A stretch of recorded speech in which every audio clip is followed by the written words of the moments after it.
Help me out. Help folks that are not knee-deep in it, guys like me who just want to know what's going on. Help those folks out about this whole debt ceiling controversy.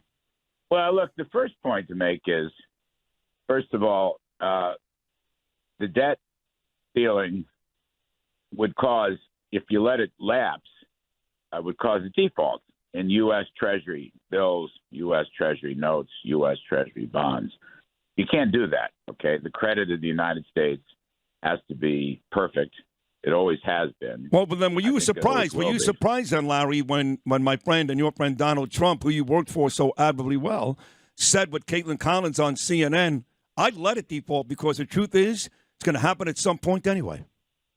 Well, what Mr. Trump, my former boss, who I love, what he actually said was he would use it as a negotiating tool to force spending cuts and other policy changes. And a lot of people sort of took that phrase, I'd let it default, meaning that he actually would be for a default. He's not for a default. We went through in the Trump administration a couple of times these debt deadlines, if you will, and we never let it default. But this is the important thing.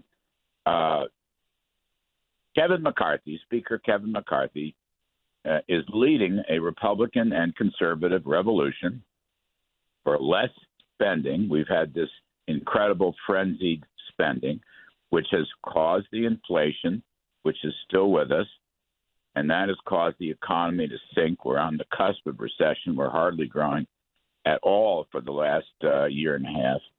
So McCarthy turned Joe Biden around. Right? Biden said, I want a clean debt bill, no spending cuts. Democrats don't want spending cuts. Republicans do.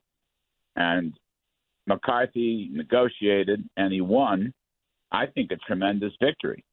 It may not be perfect, but the perfect should never be the enemy of the good.